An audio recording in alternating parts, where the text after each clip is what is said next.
불과 2년 전만 해도 150만 원을 호가하며 줄을 서야만 가질 수 있었던 유명 브랜드의 텐트가 있었습니다. 지금 그 텐트는 당근마켓에 80만 원이라는 꼬리표를 달고 올라옵니다. 원가의 절반 수준으로 가격을 낮췄지만 알림은 울리지 않습니다. 가끔 들어오는 문의조차 더 깎아줄 수 없느냐는 무정한 제안뿐입니다. 100만 원짜리 골프채 세트, 120만 원짜리 로드바이크. 신제품을 구매할 때 느꼈던 고향감은 이제 중고시장의 차가운 투매 열풍 속에서 헐값으로 전락했습니다. 코로나19라는 특수한 터널을 지나며 5조 7천억 원 규모까지 팽창했던 캠핑 시장. 이곳은 이제 누군가의 실패가 기록되는 전쟁터로 변했습니다. 자전거 업계의 중추였던 알토는 매출이 29% 급감하며 40억 원이 넘는 손실을 기록했습니다.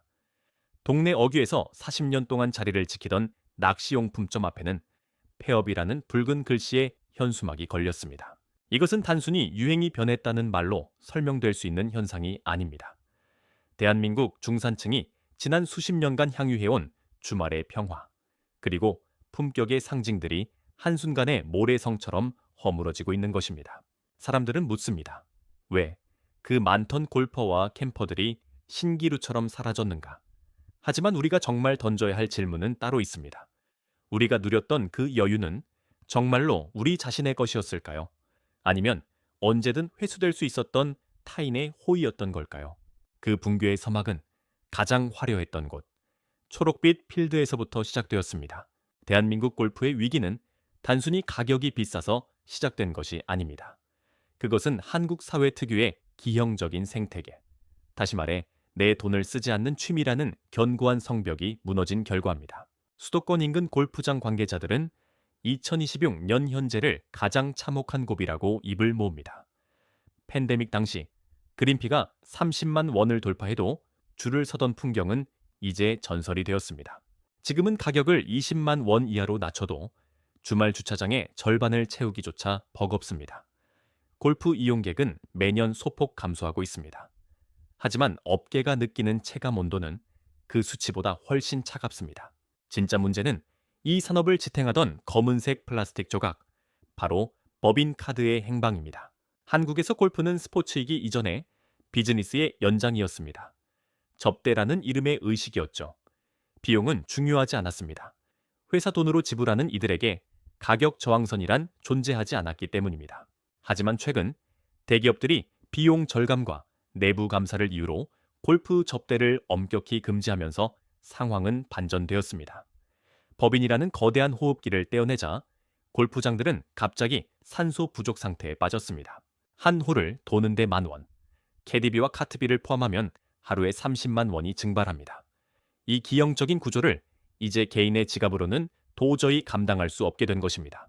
그리고 더 서늘한 사실이 있습니다. 이 화려한 파티의 주역이었던 이들이 이제 한꺼번에 무대 뒤로 사라지고 있다는 점입니다. 결정타는 이미 예고된 통계 속에 숨어 있었습니다. 1955년부터 1963년생까지 한국 경제의 초고속 성장을 온몸으로 밀어올렸던 이른바 베이비붐 세대. 그 740만 명이 동시에 퇴직하고 있습니다. 이들은 한국 골프 산업의 실질적인 주인공이자 그 산업을 지탱하던 기둥이었습니다. 평일 오전 10시, 골프장을 가득 채우던 60대 중반에서 70대 초반 남성들의 뒷모습은 그 자체로 한국 기업사의 축약본이었습니다. 과장 시절에는 상사를 모시는 접대 골프로, 부장 시절에는 거래처를 관리하는 비즈니스로, 임원이 된 후에는 자신의 권력을 확인하는 의뢰로, 그들은 주말과 평일을 필드 위에서 보냈습니다. 그들에게 골프는 단순한 취미가 아니었습니다. 인맥이었고 승진을 위한 전술이었으며 치열한 정글에서 살아남은 자가 누리는 자부심의 상징이었습니다. 이번 주 라운딩 한번 하시죠. 그 말 한마디에 계약이 풀리고 서열이 정리되던 시대였습니다. 하지만 30년 넘게 이어진 그 화려한 관성은 퇴직이라는 차가운 벽 앞에서 잔인할 만큼 빠르게 멈춰섰습니다. 소득이 줄어든 것도 문제였습니다. 하지만 더 본질적인 공포는 자산 가치의 하락에서 왔습니다. 부동산 경기가 꺾이고 믿었던 자산들이 예전만 못해지자 중산층은 가장 먼저 자신의 사회적 품위 유지비를 잘라내기 시작했습니다. 작년에 퇴직한 김 씨의 사례는 이 전환점을 명확히 보여줍니다. 현직 시절 그는 한 달에 8번씩 필드에 나갔습니다. 비용은 고려 대상이 아니었습니다. 법인카드가 모든 것을 해결해 주었기 때문입니다. 그러나 퇴직 후 맞이한 첫 달. 4번의 라운딩 끝에 찍힌 120만 원이라는 숫자는 그에게 공포로 다가왔습니다. 국민연금과 개인연금을 모두 합쳐도 한 달 수입은 200만 원 남짓. 그 절반을 필드에 쏟아붓는 것은 자살 행위와 다름없었기 때문입니다. 창고에 처박힌 골프채, 먼지가 쌓인 골프화. 이제 그것들은 취미가 아니라 내일을 위협하는 짐이 되었습니다. 중고시장에 내놓아도 팔리지 않습니다. 같은 처지의 퇴직자들이 이미 시장을 포화 상태로 만들어버렸기 때문입니다. 하지만 골프장 사장들을 정말로 잠 못 들게 하는 것은 다른 곳에 있습니다. 이들이 떠난 빈자리를 채워줄 다음 세대가 아예 존재하지 않는다는 사실입니다. 골프장의 카트가 멈춰선 사이 숲속으로 자취를 감췄던 또 하나의 열풍 역시 싸늘하게 식어가고 있습니다. 두 번째는 캠핑입니다. 캠핑 산업의 궤적은 한국 자영업 DNA가 가진 고질적인 한계와 비극을 그대로 보여주는 전형적인 사례입니다. 2019년 3조 원대였던 시장 규모는 불과 4년 만에 5조 7천억 원으로 급성장했습니다. 숫자는 화려합니다. 하지만 그 내면은 이미 골마가고 있었습니다. 신규 유입은 끊겼습니다. 한때 장비 구매에 아낌없이 지갑을 열던 이들의 1인당 지출액은 3분의 1 수준으로 줄어들었습니다. 이미 장비를 갖춘 이들은 더 이상 지갑을 열지 않았고 새로 시작하려던 이들은 감당할 수 없는 진입장벽 앞에서 발길을 돌렸습니다. 이 임계점에서 캠핑장 운영자들은 치명적인 선택을 내립니다. 이른바 배짱 영업입니다. 불과 몇 년 전 3만 원에서 4만 원이면 충분했던 일, 박 이용료는 어느새 7만 원을 훌쩍 넘기기 시작했습니다. 여기에 1박 예약 불가, 무조건 2박 우선이라는 기형적인 관행이 더해졌습니다. 하루의 휴식만을 원하는 직장인들에게 2박 요금을 강요하는 태도. 그 오만함은 소비자들의 가슴에 깊은 거부감을 남겼습니다. 조사에 따르면 캠퍼의 42%가 울며 겨자 먹기로 2박을 예약했습니다. 현금 결제만을 강요하는 구태의연한 방식은 덤이었습니다. 돈을 번다는 소문에 너도 나도 산을 깎아 캠핑장을 만들었습니다. 전국 야영장은 3,700개를 넘어섰습니다. 하지만 역사는 반복됩니다. 이 장면은 이웃나라 일본이 이미 겪었던 잔혹한 기록의 재방송입니다. 일본의 프리미엄 캠핑 브랜드 스노우피크. 한때 시가총액 4,500억 원을 자랑하던 거물이었습니다. 하지만 단 1년 반 만에 순이익의 99.9%가 증발했습니다. 영업이익 1,000만 원. 기업으로서는 사형 선고에 가까운 성적표였습니다. 배짱 영업, 과잉 공급, 그리고 소비자의 등을 돌리게 만든 탐욕. 이 모든 것이 맞물리며 캠핑 산업은 무너질 준비를 마쳤습니다. 하지만 이것보다 더 근본적이고 통제 불가능한 위협이 다가옵니다. 겨울의 낭만이라 불리던 스키장입니다.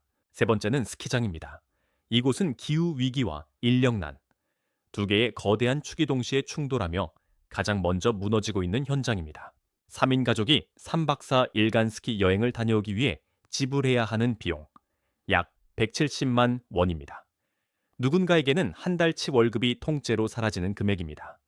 하지만 소비자가 느끼는 부담보다 더 치명적인 문제가 있습니다. 서비스를 공급해야 할 주체들이 먼저 이곳을 포기하고 있다는 사실입니다.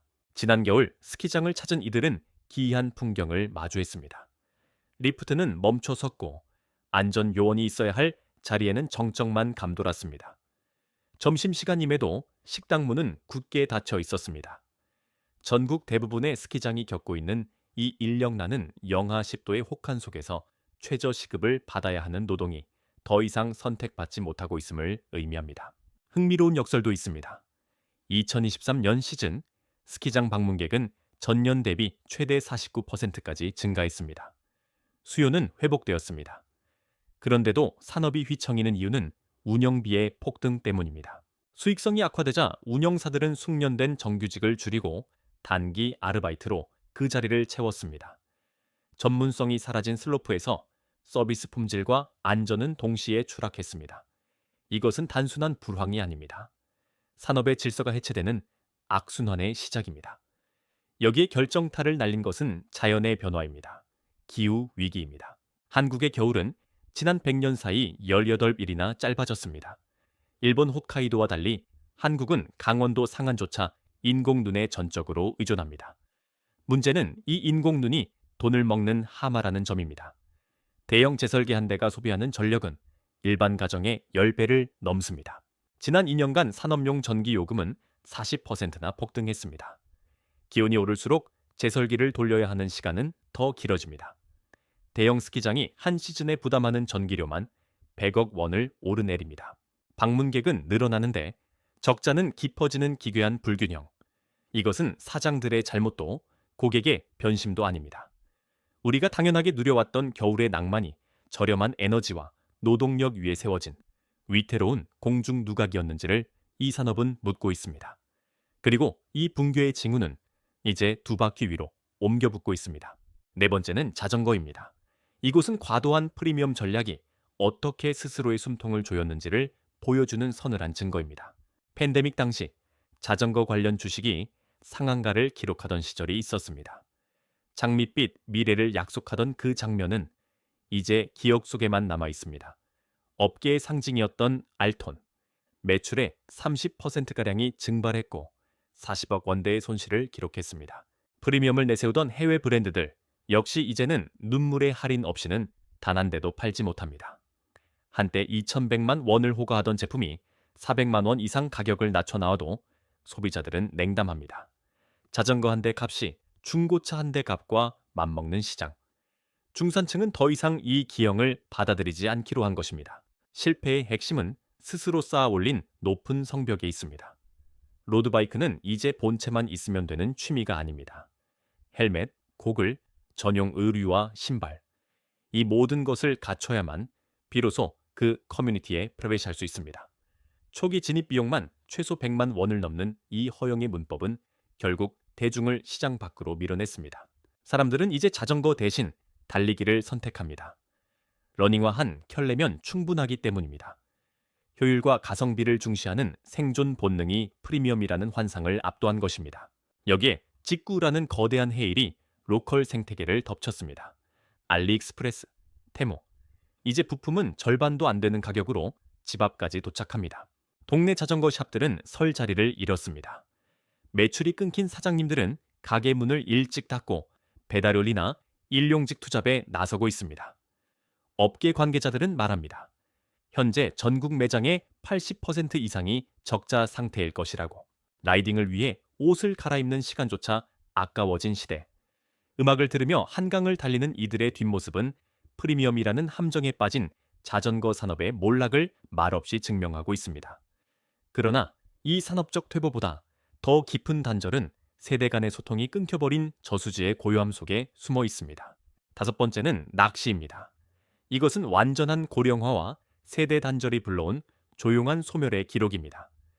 경기도의 한 저수지에서 20년째 낚시터를 운영하는 사장님은 말합니다. 이제 주말에도 10명의 손님을 보기 어렵다고. 과거 새벽 5시부터 자리를 선점하려 북적이던 열기는 사라졌습니다. 남은 것은 한 달 매출 300만 원. 전기세와 관리비조차 감당하기 벅찬 현실뿐입니다. 낚시 인구가 늘었다는 통계는 착시일 뿐입니다. 내면을 들여다보면 50대 이상이 전체의 70%를 차지합니다. 낚시는 이미 늙어버린 취미가 되어버렸습니다. 이제 20, 30대에게 낚시는 지루함과 비효율의 대명사입니다. 15초의 숏폼 영상에서 즉각적인 도파민을 얻는 시대. 물속의 입질 하나를 기다리며 5시간을 허비하는 행위는 그들에게 최악의 가성비로 분류됩니다. 낚시터 입장료와 미끼값으로 10만 원을 쓰느니 PC방에서 수십 판의 게임을 즐기며 확실한 승리의 쾌감을 얻는 편이 훨씬 합리적이라는 논리입니다. 여기에 동물권이라는 새로운 윤리적 잣대까지 더해졌습니다. 물고기의 입에 바늘을 꿰어 끌어올리는 행위가 잔인하다는 인식이 젊은 층 사이에서 확산되기 시작했습니다. 낚시는 이제 단순한 취미를 넘어 도덕적 결함으로까지 비치기 시작한 것입니다. 아버지가 아들의 손을 잡고 낚시터로 향하던 풍경은 이제 박물관에 기록이 되었습니다. 주말에 낚시를 가자는 제안은 친구들과의 소통, 그리고 온라인의 연결보다 가치가 낮은 것으로 밀려났습니다. 세대 간의 문화, 전승이 끊겨버린 자리. 그곳에는 낡은 낚시 의자와 고요한 정적만이 남았습니다. 그런데 우리가 지금까지 살펴본 이 5가지 레저 산업의 몰락에는 소름 끼치도록 일관된 공통점이 하나 존재합니다. 이 5가지 산업을 관통하는 가장 서늘한 공통점. 대한민국 경제의 미래라 불리는 20, 30대가 현장에서 완전히 증발했다는 사실입니다. 골프장 평일 이용객의 평균 연령은 65세를 넘어섰습니다. 캠핑장의 주류는 40대 이상입니다. 낚시 인구의 70%는 50대 이상입니다. 젊은 피가 수혈되지 않는 산업은 필연적으로 괴사를 준비할 수밖에 없습니다. 그들은 왜 이토록 철저하게 기성세대의 유산을 거부하는 것일까요? 이유는 단순합니다. 그들에게 이 모든 것은 가성비라는 생존 필터를 통과하지 못한 비효율의 극치이기 때문입니다. 골프 라운딩 한 번에 지불하는 30만 원, 동남아시아행 왕복 항공권 값과 맞먹습니다. 캠핑장에서 강요받는 이 박, 그리고 15만 원의 불편함, 그것보다는 깔끔한 호텔의 안락함이 훨씬 합리적입니다. 5시간을 앉아 입질조차 없는 물속을 바라보는 대신 그들은 15초의 숏폼 영상과 고도의 몰입감을 주는 게임 속에서 더 빠르고 더 확실한 도파민을 얻습니다. 이것은 단순한 취향의 변화가 아닙니다. 미래가 불투명해진 세대가 선택한 경험의 경제학입니다. 결국 시장은 잔인한 양극화의 길로 접어듭니다. 연회비가 억대를 호가하는 초고가 회원제 골프장, 1박에 50만 원이 넘는 하이엔드 글램핑장, 이들은 오히려 유례없는 성황을 누립니다. 부유층은 여전히 그들만의 리그에서 견고한 성을 쌓고 있습니다. 진짜 비극은 그 사이에서 적당한 여유를 즐기던 중산층의 붕괴입니다. 대중시장을 지탱하던 허리가 잘려나가면서 누구나 즐길 수 있었던 보통의 여가는 사치와 빈곤 사이의 절벽으로 변했습니다. 한때 중산층의 상징이었던 캠핑장과 낚시터가 폐업을 고민하는 사이 한 발 늦게 뛰어든 자영업자들의 한숨은 깊어만 갑니다.